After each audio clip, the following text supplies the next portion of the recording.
Hi, Kinga. Thanks for joining us. I'm really happy to be here to talk to you. Thank you for your invitation.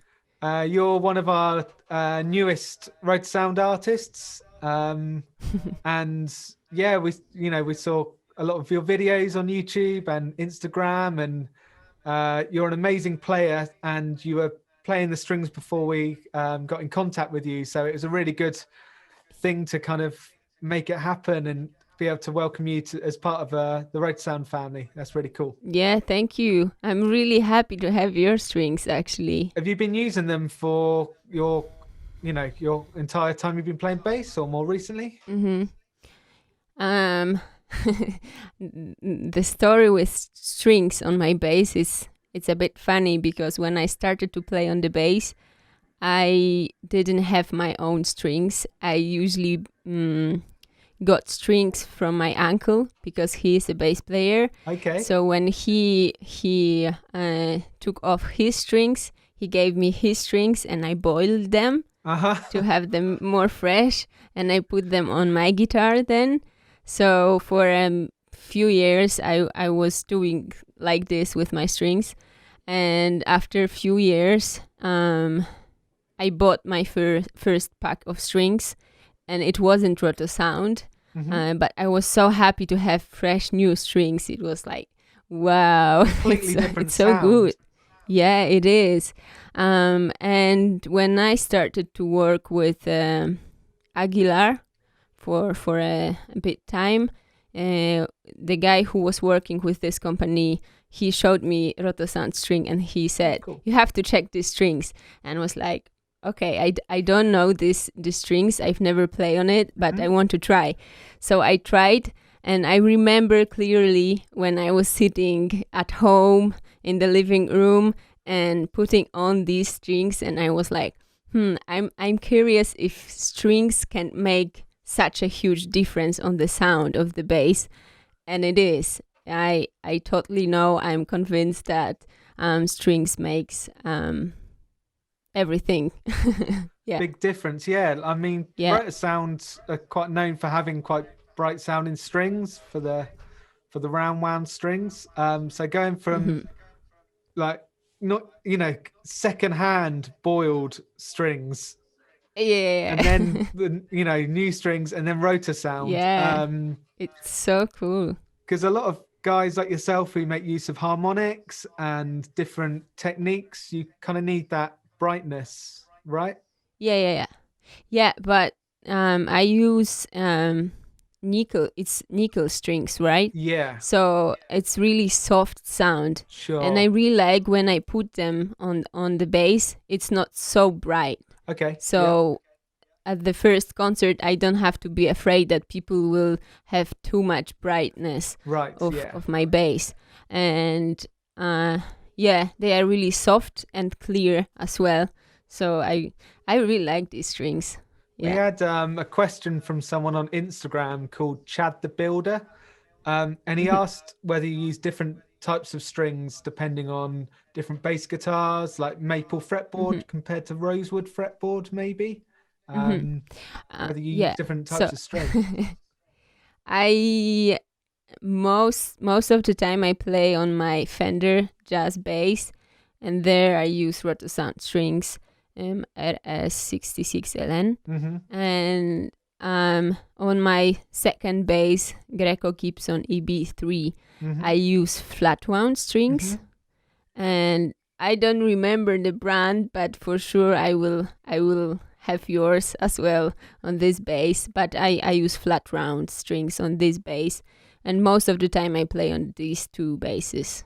And is there any particular reason you went for flat wounds with that bass, or is it just you wanted to? Yeah, because I use this bass for ballads or for more calm songs, and the sound is more soft, even if I compare Fender and Greco Gibson bass. The sound is totally different and more like maybe Yeah, really, really soft sound. So you're keeping kind of two quite different sounds in your in your arsenal of basses to choose from.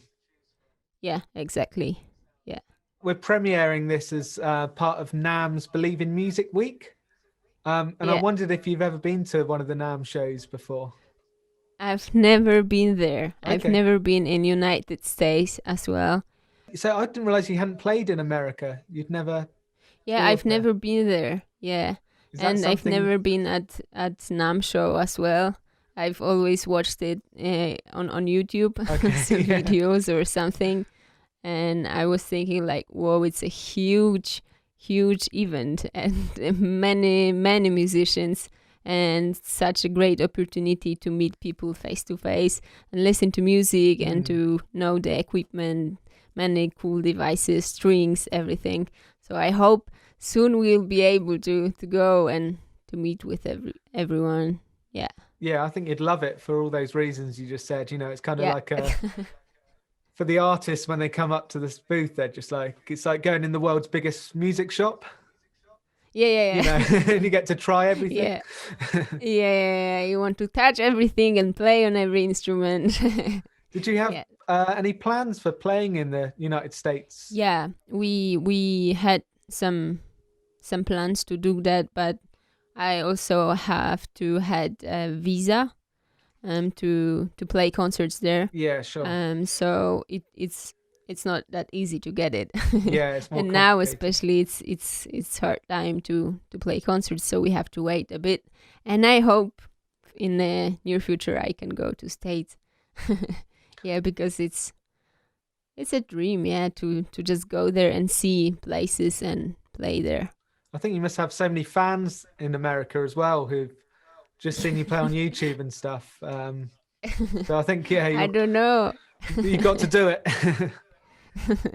I would love to. So I've got another question here from someone. I think this one was on Instagram as well. Lars Carrigan. He says, when you think of bassists from other genres than jazz, who has influenced your style the most?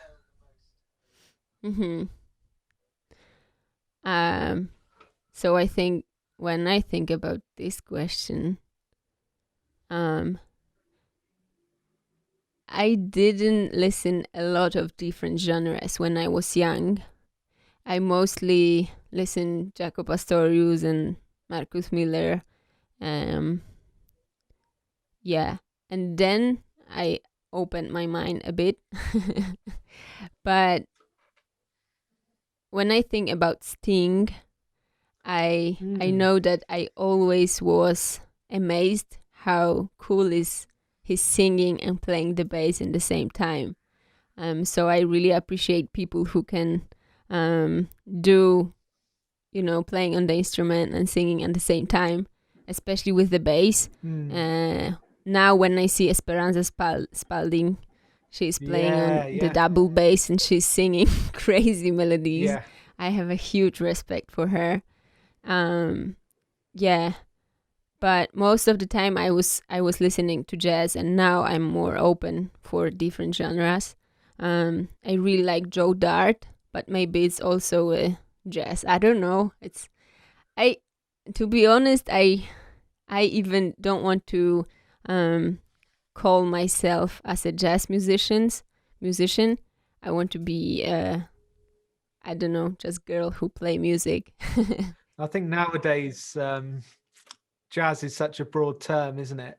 Like you say, you could include like Wolfpack even to some degrees. They do the improvisation, instrumental kind of side of things. True. So like you say, it's hard to kind of, you don't necessarily want to define yourself as one particular style. Yeah, but I am really open for every kind of music, and for every musicians, I really appreciate people who work hard. Yeah. And I know how hard it is to achieve a level on the instrument, and how we can be frustrated because of our skills that we want to be better and better. So I appreciate every person who who plays well. Yeah. So growing up, did you kind of lock yourself in your room and practice bass hours and hours each day? Yeah. This day you ask about when you were younger, when you were first learning the instrument, did you kind of really concentrate and put in the hours? I've never been at music school. Okay. I learn at home mostly with my dad, because my dad is a musician.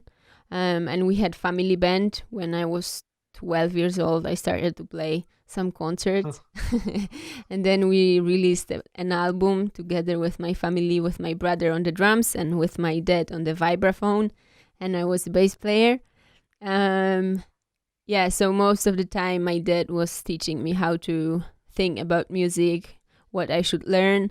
And many hours I'm sitting here in this room and trying to find some information and about the music, about the harmony. And especially now I have time to do all that, and I'm happy that I have time to improve myself in music. Is there anything that you've learned recently? Any kind of cool things on the bass that perhaps you could share? Yeah, I don't know if you got your bass there. You could pick it up. I have my bass right here.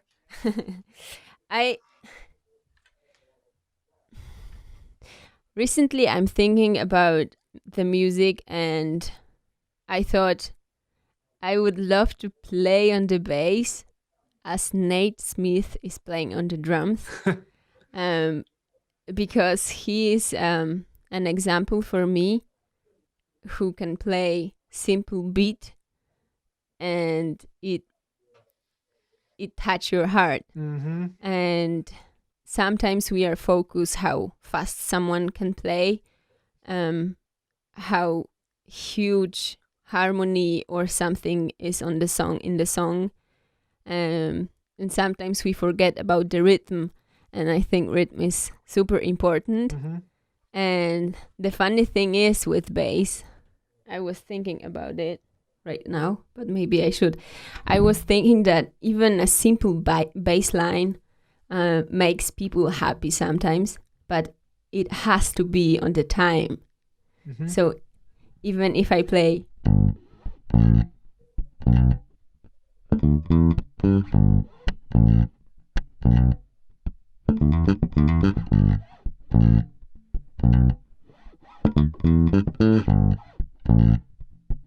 and then I try to find something else,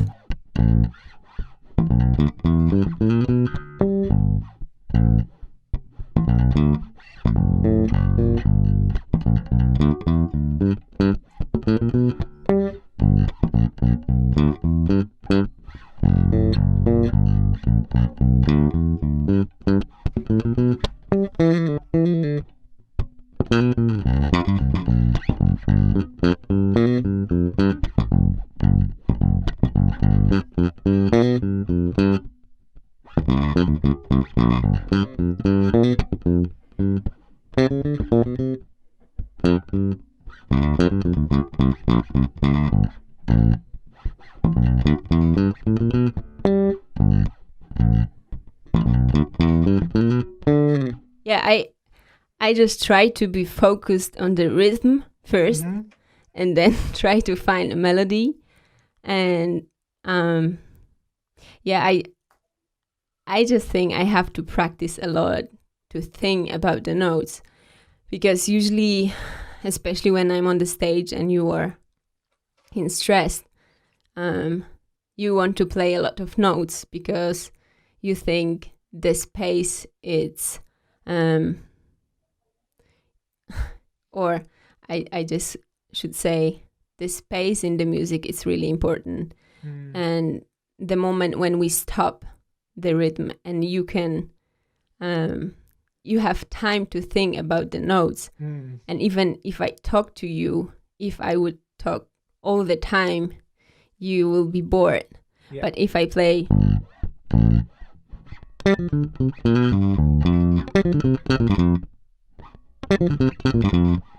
You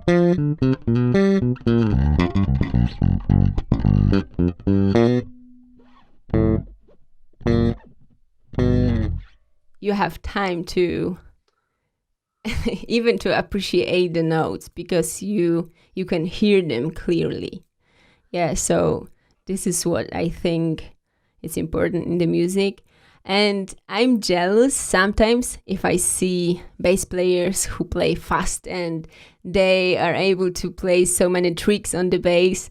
But now I have time to sit in my room and try to figure out how to play tricks on the bass.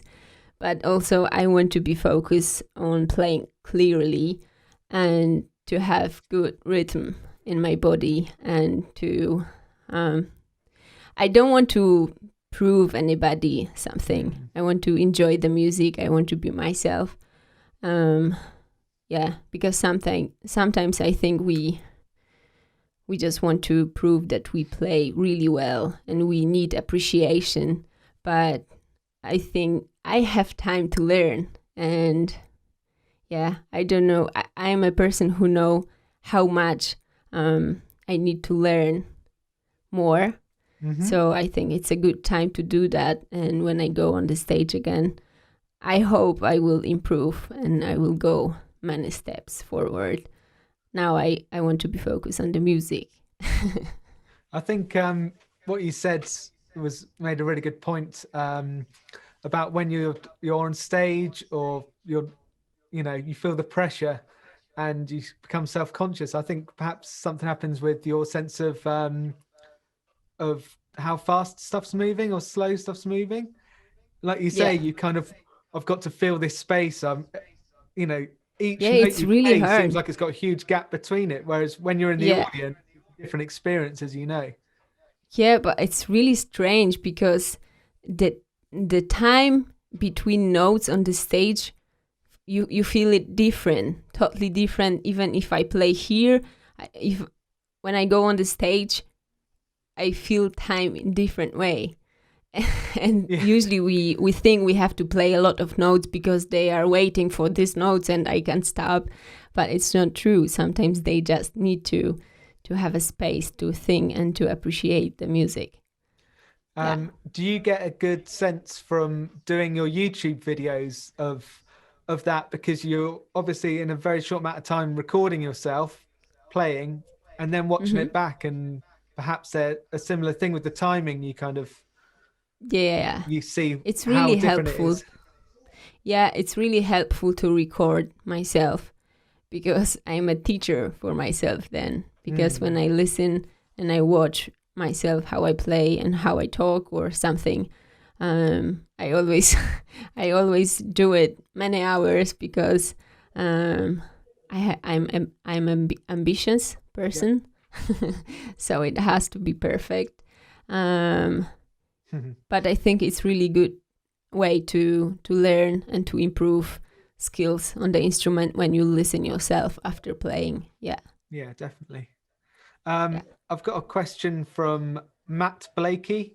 He sent this on Instagram. He said, what's your favorite cover that you've done on YouTube?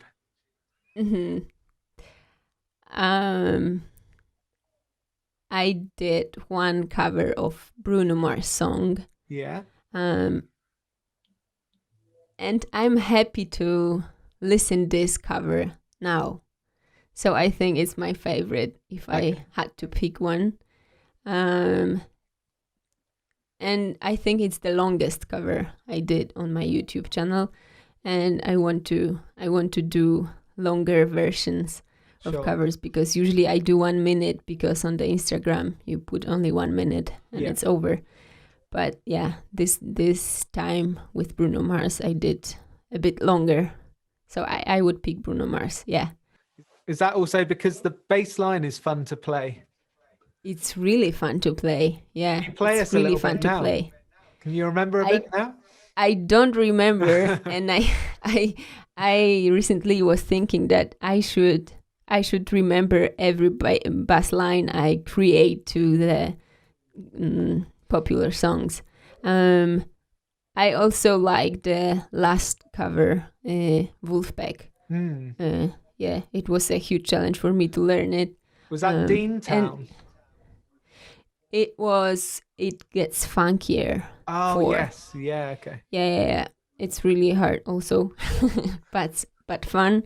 And I'm sad because my memory is not that great. So I forgot things really fast. But I think it's a good process when you have to learn and you have to hear note by note and try to learn it. I think it's worth it. I've got another question from Emilia Turkanik. What do you enjoy aside from playing the bass? I like to do many things actually besides playing the bass. I really like sports. I really like to play ping pong. Even recently there was a competition. There was 14 guys and I was only one girl playing, and I achieved 4th place. So I was super happy because I don't practice ping pong, but I just play for fun. I really like to play volleyball. I like to sleep. I really like to sleep. It's my favorite thing to do, and eat a lot of food. For me, it's a problem to be focused on one thing. So sometimes when I was younger, it was really hard for me to sit in my room and play on the bass when I have so many ideas and so many people and so many things to do. I had to practice. It wasn't easy always. So obviously there's COVID going on at the moment and the world's changed. Did you have plans for touring that to change? Have you been writing music at home? I wasn't playing a lot. Most of the concerts were cancelled. So I'm at home for most of the time. I want to create music. I want to be creative, but I have time also to listen to music, and I bought master classes. So I listen a lot of musicians and people who has knowledge about the music or different stuff, not only music. But I want to be inspired, and then I probably will record next CD, maybe next year or this year. I don't know yet. So I have time to be focused on music and to get inspired from listening to music, because this year was unexpected. Yeah. Yeah, but I'm happy. I want to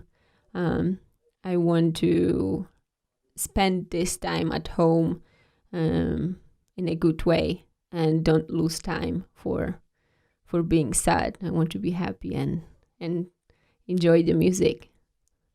Come out of it in a better place. Yeah. The way you were, yeah. Yeah. Cool. Okay, thanks so much for having this chat with us, Kinga. Thank you so much. It was a huge pleasure for me. It's been really cool. Hopefully we can meet in person when everything becomes safe again. Go out to the NAMM show, perhaps. Yeah, See you in America. You should go there. Yeah. And you're in Poland still, yeah, I guess? Yeah. For now, yes. I'm at home here in my small village. And we have a lot of snow, actually. Oh, really? It's really cold, yeah. And we can build a snowman and we can slide. So it's fun. That sounds better than in England. It's just you rainy don't have here. Snow. Okay. Yeah. There was a little bit of snow in the air, and then as soon as it hit the ground, it melted. So I understand. That's always the way. But yeah, if you come over to England, come visit the factory, and if you're playing a show, it'd be great to come along. Yeah. Pleasure. Thank you so much for your time and for inviting me. Excellent. Thank you, Kinga. Okay, speak to you soon. Bye. Bye. Thank you so much. Bye.